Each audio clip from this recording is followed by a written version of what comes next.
Explorers, welcome back to the Starfield Lorecast. This is your host, Tom, or Robots, and I'm here with Dave. We are both your co-pilots, and today we are adventuring over to the Neon City. We're going to go check out, I mean, this place looks a little bit like Japanese and Cyberpunk to me, Dave. Is that a good I think that's a good, you've got a good set of peepers on you. I think that's a good estimate of what you can see. Yeah. So we're getting into the lore, everything that we know so far pre-launch about Neon City, and we're just going to dig right into it. Dave, where should we start?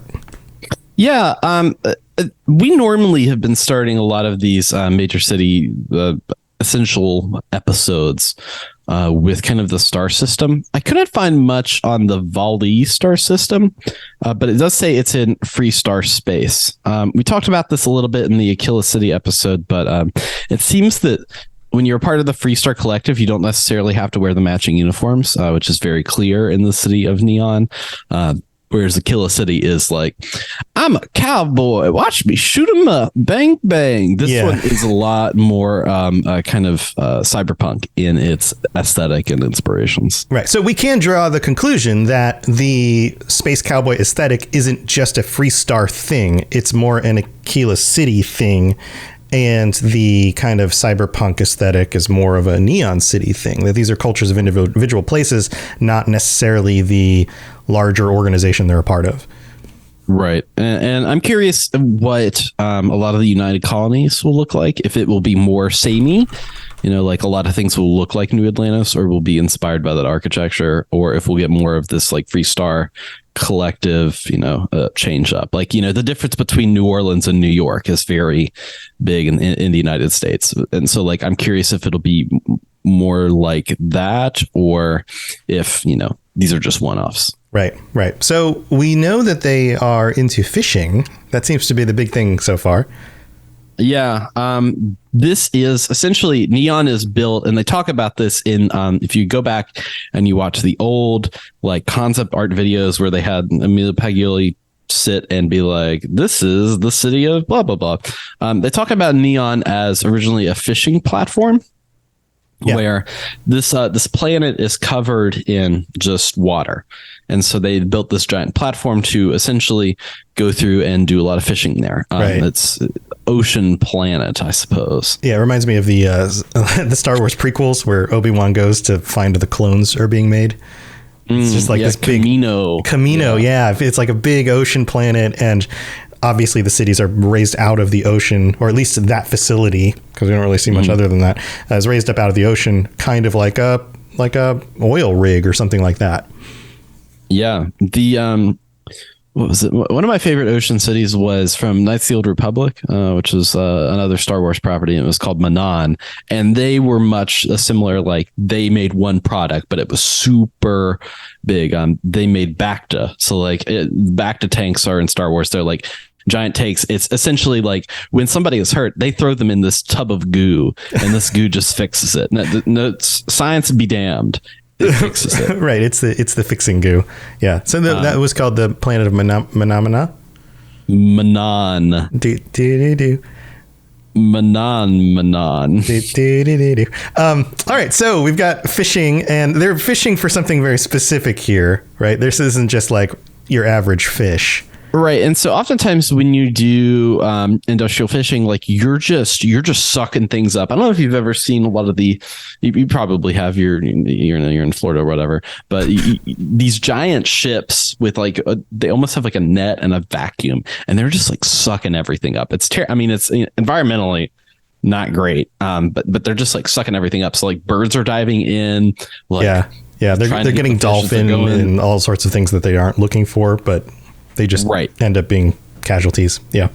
You cast, and if you cast and a lot of it's for, fish for feeding, on the other hand, like chickens at an agricultural farm, like if you're trying to feed chickens, it's like, well, here's a bunch of like, chicken, or like if you're trying to feed salmon in a tank, like that kind of stuff, like being able to get that meat that way. But from that perspective, if we take that logic and throw it into, Neon here in their fishing platform, what they found was a fish that produces a psychedelic chemical called Aurora, which then skyrocketed it from a fishing platform to this giant, like cyberpunk, like pleasure city, as they call it. Yeah, so I'm looking at the notes here. You have a word that means hallucinogenic fish inebriation. Do you want to try and pronounce this? It's ichthyalysinotoxism. Wow, you did that way better than I could have done it. I think I didn't butcher that 100%. If there's any fish scientists out there, I probably did, but excluding fish scientists, I think I'm golden on that. That's a real thing that exists. Essentially, in a lot of tropical areas, there are these fish that maybe they have eaten a particular kind of algae, or maybe it's just naturally produced in their body. But it is a toxin. It's like a poison frog or that kind of stuff. It's a toxin. But if people ingest it, it creates like an LSD effect in people. Yeah, so it's like swimming. It's like mushrooms of the sea. Yes, pretty much. And there's been some studies on it of people that have accidentally ingested it at a restaurant or something, where they're like, I'm having these. It's apparently absolutely terrible. They're having terrible visions and such. Essentially a bad trip. It's not like I just ate this fish and I'm feeling wacky. Right. The universe is one. Everything all belongs to the. No, it's more like oh God, terrible monsters are eating my flesh alive and I'm being boiled in hell. And the side effects, listing from these fish, it could last up to 36 hours. Like that is. Oh God, that's a long trip. That is a long time. And it's like it happens 2 hours after consumption and it lasts for 36 hours and it's all bad. It's not good. It's all bad. That sounds terrible. But that's the real world implications of using fish as drugs, basically. In this scenario, it seems like these are actually a wanted effect. Yeah. The only science fiction here is that these fish are their drug is pretty good.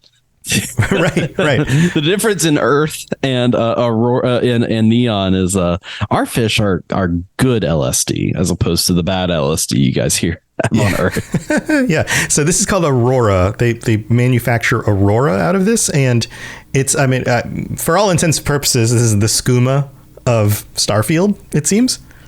Yeah, it seems like that it is very lucrative. It seems like that they talk about Aurora and a whole city built around this Aurora chemical. So it got me thinking of like, this is almost similar to, it's got a new movie coming out. I think this fall, Dune, which is, hey, we make spice on the sand planet and the universe absolutely loves spice. This is, hey, we make Aurora on the water planet and the universe absolutely loves it.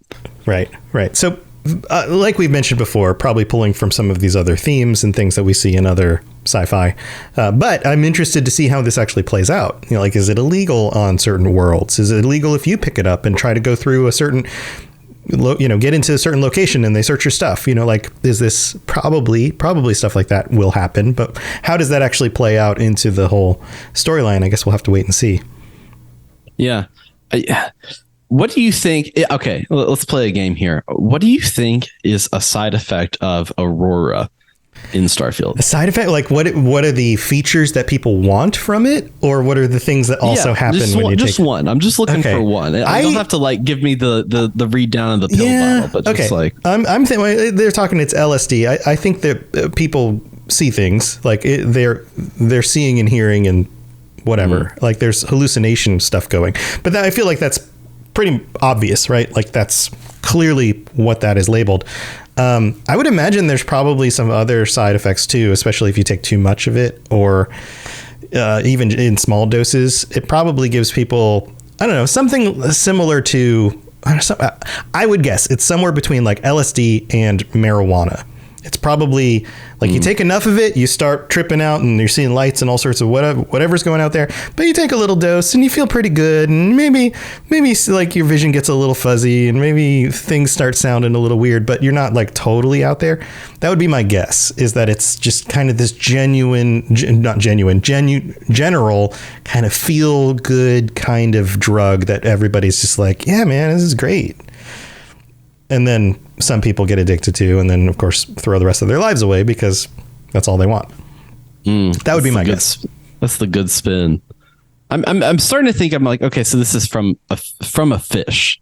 Like, this is derived from fish. So what's like a fish-like thing people could have? I'm like, maybe if they take too much, it's going to be like a bioluminescent thing. Like, oh, they start to glow themselves. Is that what you're saying? My teeth are glowing now. Oh no, my teeth are glowing, and they smile, and you're like, oh, that man's had too much Aurora. Look at him and his glowy teeth. Or like the whites of their eyes start to like emit light. Yeah, which looks super weird because the pupil of the eye doesn't, and then like they've got like glowy white eyes, and people look all trippy, and you're like, oh, that guy's on Aurora. Right. And it's much like what is it in Dune? I started to think about like, okay, well, how does this like relate to that like very popular sci-fi universe? It's like there's the navigators, which is humans that wear these giant helmets that's just filled with the drug. It's just like fills up their entire thing so that they can do like this like crazy like math calculation, whatever. But they all get the like they get the blue in their eyes, and then when they go on the planet, everybody gets the blue eyes from being exposed to the spice too much. So I'm like, okay, blue eyes. What if it's like bioluminescent fish? That was my like. Yeah. Well, see, Aurora is probably there's probably a reason why it's called Aurora. Like the Aurora Borealis are lights in the sky. So it has something to do with luminescence and maybe seeing lights or maybe projecting lights. You take enough of it and all of a sudden your fingernails glow or something. I don't know. I guess we're going to have to see. But we've got more to talk about in the city. Before that, we're not taking a mid-break. Most of the shows we take mid-breaks. We haven't launched a Patreon or anything for this show yet. Eventually, we probably will. We'd love to have other people join us and be guests on the show and help support the show. But before we go on to other things, I just wanted to mention that just like the other shows that we do, we'd love for you to take the time to leave a 5-star rating and review on Apple Podcasts, and then we'll read out your reviews on future episodes. So if you'd like to help us out, that is a huge help. It makes sure that we show up high on search results, and that when people see the show, they can see that people are enjoying it and specifically what you like about the show. So if you want to take the time to do that, that would help a ton. You can also rate the show on Spotify or whatever other platform you're listening to this on, or just tell your friends. All of that is extremely helpful. So thanks for that.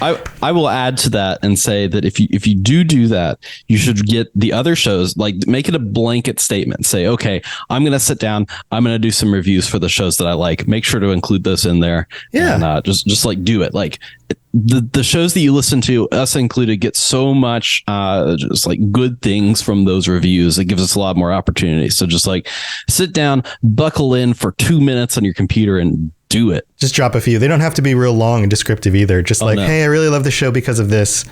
Big fan. That's right. Awesome. And Dave's not just talking about our shows. Like any show you like, if you like creators out there, doing a little bit of this stuff goes a long way. So go help other creators. All right, let's move on. So we've got more detail about the city and specific parts of the city that we know about, right? So we've got this market. There's an interesting name. How do you pronounce this? I've been pronouncing it Ikuchi. Ikuchi. Not Akuchi. Ikuchi? Oh, I'm sorry. Ikuchi. Yes. Sorry. Okay. That's a weird name. It's spelled with a K. It looks kind of Japanese. Yeah, it has like kind of this like lettering style that you will see more if you look at the video for Neon. A lot of the stuff in the city is in this lettering style. But the fun thing is I get into names a lot of the time of like I go through these trailers to start picking out details. And it took me a while to figure out Ikuchi and how that's spelled. I thought it was Ikuthi, but Ikuchi is actually a Japanese thing already. It is the name of a cryptid, which is very exciting. I'm huge into cryptids, but this is what they call a yokai, and it is a sea serpent yokai, and it is said to be this like extremely long sea serpent. Like they say it could last for 2 to 3 days if you see it come out of the water to go and see its tail. Wow. Like, it's a long time. So we're talking like the dragons of like Breath of the Wild floating around in the sky, slowly moving past, but like kind of way longer than that, like way bigger than that. More serpenty, and more like a snake or an eel, but similar to, I guess, that length. The one thing that I thought was interesting about this was when an Ikuchi, Say that again. When an Ikuchi gets onto the ship, it secretes an oil. Okay. That essentially makes everything incredibly sticky, and sailors have to then come out and clean all this up. So you don't want to get caught by a Ikuchi while you're at sea. Wait. So hold on. You're saying you shouldn't put an Ikuchi on a ship with a bunch of seamen? Yeah, that's what I'm saying, I guess. Yeah, this is straight. Listen, I'm not making this stuff up. This is straight from Wikipedia, my friends. This is not. It also might be my accent a little bit. Maybe I haven't got Ikuchi 100% down, but Ikuchi. It's probably something. There's emphasis probably in a different place. That's what it is. Probably. Yeah. Okay. So go on. Keep talking about seamen. So the I'll call them sailors. Okay. Sailors. They have to get and clean out the oil because it's like impossible to move around in once the Ikuchi has like gone back under. So they have to wait for several days for the Ikuchi to pass, and then they come out and clean off the deck to get all the Ikuchi oil out, and then they're good to go. And this is of this for the name of the marketplace. Like, that's what's wonderful about this. This is like just one little spot in the city named after this monster. This is how I did Vault Boys with Fallout 76 was I would like zoom in on a name, figure something out, and I'm like, all right, this is probably it. The reason that I bring this up is I think it's actually probably a good analogy for a cyberpunk market, which is what they show off. A lot of those different shops and stuff are all in Ikuchi market. This is just ruined for me now. But like, that's like the kind of thing, like this is a dirty place. Like this is like, covered in the oil of, lots of fish, probably, because they're probably selling a lot of fish. Yeah. Right. Yeah. Okay. Just that whole name and the whole identity of like, oh, okay, this is like this mystical sea serpent, but it's also like really dirty and grimy on top of that, which I think is a lot of like what Neon is supposed to be. Like Neon has this ideal of like, this is the pleasure city of the world, but it's also like incredibly dirty and violent and a lot of scheming going on, it seems. Right. Like the back alleys and the markets all seem to be like the riffraff from everybody. Right. Yeah. All right. So what other locations do we know about? In the Ikuchi market, there is Reliquant Medical. I don't have any deep dives on cryptids on these. I couldn't, in my brief searching, I couldn't find some like sea serpent that all these relate to or strange fish. Reliquant Medical, is seems like a first aid place. The Vol Hotel. I think I'm getting that right. It's kind of a weird sign. It looks a little weird, but VOL. Vol. Yeah, the VOL Hotel. Yeah. Sea Carts Outfitters, probably a clothing store, but also there's advertisements for, quote, the Neon Legend. And if you zoom in, you look at it, it's actually a picture of a DJ, which we've also seen pictures, advertisements for shows of like a violin player in the initial like Starfield like trailer that they did a few years ago. I'm very curious about music in this game because there are a lot of advertisements for musical acts, different ones across different areas. And like how, outside of like the score is going to be on Unzer. So it's that, the Starfield theme is very ethereal, very like, classic Bethesda, like high, right. Like sounds like it could be part of a soundtrack for like a major motion picture. Right. Right. But music, particularly in Fallout, I think about like has that like musical track of like, oh, here's all the jazz artists and different stuff from that era. Are we going to have something similar with that, do you think, with all these advertisements for musical acts? Yeah. So like at Fallout, we get jazz and early rock and roll.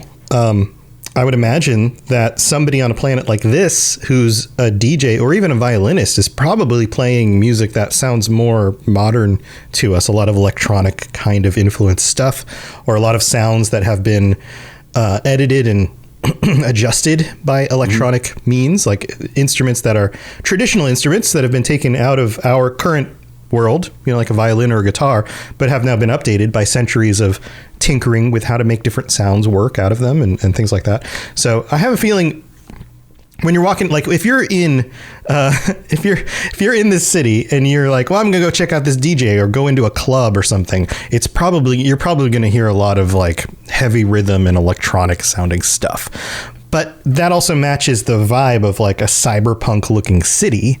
You're probably going to have some of that stuff, right? And you may even have reference like the cyberpunk games play off of like 80s and 90s rock.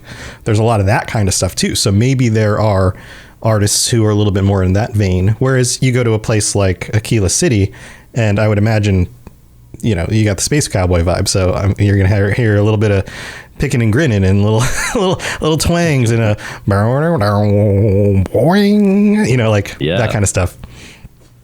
I mean, that to me, that makes sense. I'm curious if there's going to be anything built into Settled Systems News Network, which we see a lot of advertisements for, of like if that's going to be like its own like Diamond City Radio or you know, Galaxy News Radio. That's my best impression that you have all day. I thought, I couldn't tell the difference.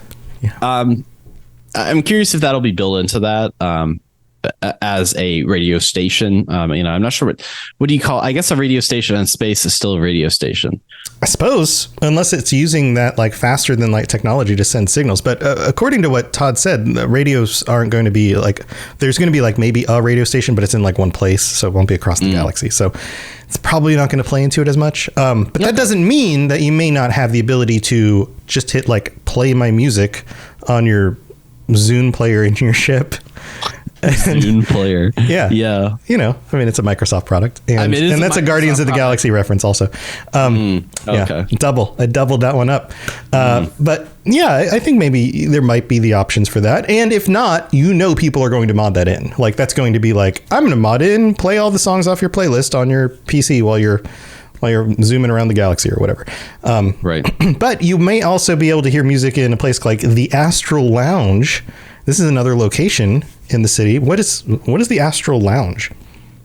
Yeah, the Astral Lounge is pretty much just a dance club that they show off. It seems like that everybody's like kind of in like this like bluish purple tone. There's weird little guys that are dancing in funny little outfits. Yeah, like they have the big bubble on their heads. If you remember this from the direct. Yeah. They look like something from like if they try to make a live action Frank L. Baum novel in like the 1970s, like this looks like what would happen. Yeah. The Astral Lounge. Yeah. Well, it plays up, the imagery plays up these like neon colors. Like there's this generally blue lit room with words are hard with like, I don't know, like kind of a neon pink and a lighter blue and a white kind of neon aesthetic around it, but then those same colors are on the outfits. I wonder if this plays into enhancing the effects of Aurora.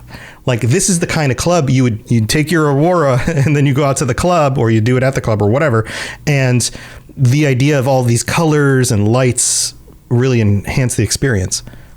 I really like I really like space dance clubs, particularly the reason I like them is because of Mass Effect, of just like how corny, Mass Effect too, yeah. How corny everything is. And that's like, if you know, a little bit of meta, that's what I was inspired by for the intro music is like, okay, I'm at this corny space lounge in Mass Effect, what's playing on the radio? So that whole like do do do do do do do like that's very much inspired by that aesthetic. And so I'm so into, you know, playing up, because, you know, Bethesda is capable of playing up some humor and a lot of stuff. A lot of that BioWare stuff is its own thing and doing, you know, it's a little more serious. But sure, from that aspect of coming in and being like, this is the goofy space singers and dancers. I'm very much into that. Yeah, that should be fun. I'm sure it'll be a location where at least side quests happen. So we'll probably see a lot of that place. Okay, what is this other thing? What do we have here? We've got another very Japanese looking word.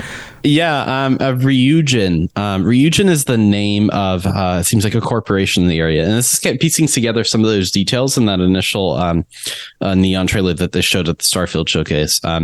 They talk about how Ryugen is recruiting the best and brightest for the future.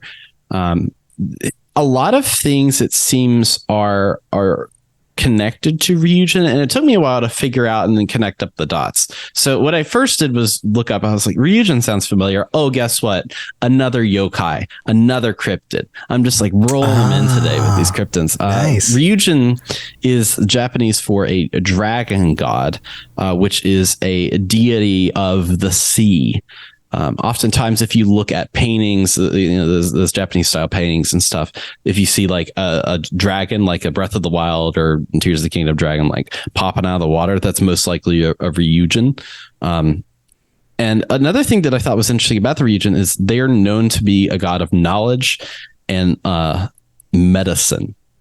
Okay. So pretty much like they have like some like medicinal thing involved with them. Right. So this may be a corporation that is using some of the other materials they're getting out of these fish in order for like medical implications. Right. In connecting up the dots, if you look at the trailer, there's actually a giant statue of a dragon that's kind of like suspended up in the air. So I'm like, okay, but that's obviously the Ryugen office. Like they're like the dragon Ryugen that's more popular than an Ikuchi, although Ikuchis are also popular in some places too. But a Ryugen, I know which one I prefer. I know which one I prefer too. Ryugen, which is way easier to get away with, is suspended up in the air, and below it there's a symbol. And if you connect, I mean, if you look at them in the same picture, you realize that that's the symbol for the Ryugen Corporation. So if you look at these two symbols, you notice that actually a lot of stuff in Neon has this Ryugen like symbol on stuff. Particularly, I saw that there's like an info kiosk that has that symbol on it for Neon. So it seems like that they are in charge of Neon or in some form or fashion. So maybe this is like a corporate owned city. Again, that's very cyberpunk, by the way, like an entire city owned by a corporation. Right. And their theming is all very like, here's a Japanese maple and like a water feature in our office like space. It's very Arasaka, like from that, classic like cyberpunk, 2077 or 2020. Was it 2020? Cyberpunk 2020? There was a 2013, maybe Cyberpunk 2020.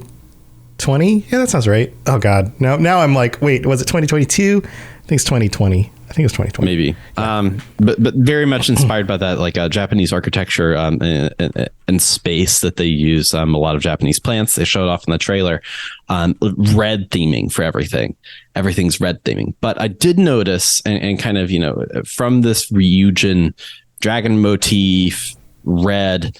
The motifs for Xenofresh, which, if you remember, is the original corporation that was there setting up the fishing platform that discovered the Aurora, all has a blue motif. And if you look in the trailer, there are corporate people wearing these kind of red suits that are red and black. And then there's other people that are wearing kind of like blue and white suits. Now, there's no labeling on whether those are Xenofresh people, but it seems like that there is two major corporations, Ryugen and Xenofresh, that are vying for some control over the Aurora product on Neon. Yeah, interesting. So there's probably a little bit more going on behind the scenes for that stuff. Okay. So also, side thought here, we have two different cryptids, sea cryptids, Japanese sea cryptids that seem to be dragon shaped. What if these things are all named after actual creatures that people have witnessed in the ocean because it's an ocean planet? Like, are there super large, dangerous ocean creatures out there? And will that play into the game somehow? I'm very curious because we see a lot of Neon, but like the surrounding area, like nobody's doing any diving, lessons for that, at least in the trailers. Right. I'm very curious what that ecosystem looks like and like how like a water planet could function. And when we think about like our own, we've been really focused on the sea here in the current news cycle for a while due to a small submarine. But it's got everybody thinking about how, what the different levels of the ocean are and how like, okay, most life is like at this, I forgot what the number of feet was, but the first layer is like most life is here. Right. You go under, it's like, okay. Because the pressure of the ocean as you go down increases extremely quickly. Right. And as you go down, like you're getting some weird stuff, like super long squids that have like dresses attached to them that speak in an alien language and then summon up, lava cracks in the floor. Like, you start getting your legendary enemies down there at a certain depth. Right. Your boss creatures start coming out. Your boss creatures. That's where it all is. We haven't gotten to that level as a society yet. That's you go down far enough, eventually you hit like Cthulhu and the Elder Gods, but right. We haven't quite got there yet. Maybe that's what happened to the sub. Huh. Hey, that's a star fact right there. Star facts. Elder Gods of the sea. Elder Gods under our feet and up in the stars at the same time. All right. So anything else on this whole like corporation thing? I'm very curious in how that's going to relate to the player. They talk about and they show a lot of footage of how you should be careful on Neon because people are going to stab you in the back. You could get involved in a plot where it's not going to turn out well for you. And it seems like that with in classic literature, when you have two families vying for control of a certain city or something, a la Romeo and Juliet, there's going to be some plotting and people are going to get in the way of that, and the smaller fish are going to get eaten by the bigger fish. So it feels very Cyberpunk. You've got Arasaka on one side, and you've got like whoever they're against on that day of the week on the other side, and then like everybody else just kind of eats the scraps and barely gets by. So right, yeah. And I'm curious, like where it's so like it's Cyberpunk, but it's also Dune at the same time. Like it has all that Cyberpunk influence of like how that all functions, but it's also over a single resource. Like It's over Aurora. Right. Anything outside of that is not something that they're concerned with. Yeah, it seems. Yeah. Okay. Well, I'm excited for this location. I think it's going to be really cool to check out, and probably full of lots of these like dirty secrets and things that we get to uncover as we play through the game. Also, thank you for joining us in the live chat. I just wanted to chime in. We've had some questions about what platforms is this game available on and all of that. This is available on PC and Xbox Series X and S. It will not be available on older consoles like the Xbox One because let's be honest, Fallout 4 barely ran on Xbox One very well. So all of this new tech isn't going to run on those consoles. This has been designed specifically for these consoles and the future.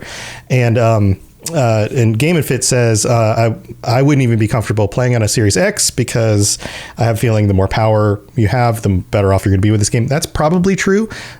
From what we've heard from Todd, they are shooting for a solid 30 frames per second. And that specifically solid 30 frames per second. So even on a Series X, well, we haven't seen it yet, but the hope is that it doesn't dip below 30 frames per second very often at all. So I have a feeling you're going to have less graphical fidelity on a S than an X. Obviously, how much that graphical fidelity goes away, we don't know yet. So we're going to have to wait till it actually comes out for all of that. But that's how you're able to play the game. Dave, any other thoughts before we wrap up this episode? This is kind of the last of the major settlements that they have discussed like in detail. So I guess next time you will have something that isn't discussed about the cities. I guess we're going to have to go back to the brainstorming lounge and figure out some new delicious Auroran crack to really shove up our brains. Shove up our brains. Yeah, there is still a lot of stuff that has been coming out that people have mined for in the footage that we got just a few weeks ago and a lot of other places. There were even some leaks that came out recently. We could dive into that. There were 2 screenshots that look like legitimate screenshot leaks that do things like confirm that maybe ultra-wide support is actually available on this game right out of the box, right out of the gate, which is great because I have an ultra-wide monitor on my PC. Or little details about like looting and how you don't always necessarily get people's armor like you do in Fallout. Almost every time you loot somebody, everything's available. But in this game, that may not be the case. So we'll dig it around. We'll get some more info for you guys, and we'll be here next week in order to educate you. This elucidate. This topic is just as similar to an Ikuchi, and so we'll need to clean off all the oil that the Ikuchi makes to get some fresh lore for you. All that fish oil, yum yum. Dave, you got other stuff going on you want to share before we head out? I've got Rad Rolls going on. That's right now a Fallout tabletop role playing game that we do on podcast services and YouTube. If you like stories told in Fallout, this is a great way to get on. You can learn the game. You can play with your friends at home. Use stuff that I make. I make a bunch of stuff. I make a bunch of resources. Use all that. Have some fun. Listen to it. We've got a Starfield one shot, which will be like 4 or 5 episodes coming out in September. So when you're listening to Starfield Lorecast, why don't you plug in some Rad Rolls and just like get your Starfield for Starfield? Because hey, man, I heard you like Starfield. How many times did you just say Starfield? Like 4 or 5. How many times have I said Ikuchi this episode? Too many. never enough, Dave. Never know. So I've got my stuff, everything that you want to check out from me or Dave. You can go check it out at robotsradio.net for links. But I do the Fallout Lorecast. I do the Elder Scrolls Lorecast. So if you like Bethesda games, I talk about all sorts of different cool things about those other games as well. So go check that stuff out. And thank you for being here. We will continue to do this live around 3:30 or 4 p.m. on Thursdays, and that's Eastern time. So if you'd like to join us, and thank you again for being here for the live chat. All right, that's going to do it this week. We will see you again next week, and stay safe out there exploring the galaxy. Talk to you guys later.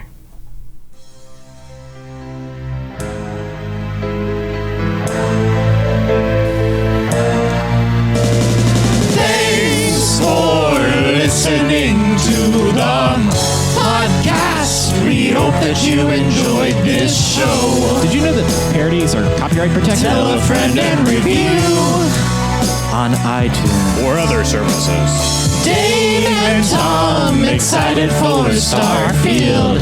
Let's all speculate and wear no shoes. Hey, why aren't we wearing any shoes? Because shoes rhymes with iTunes, and that's the best I could think of.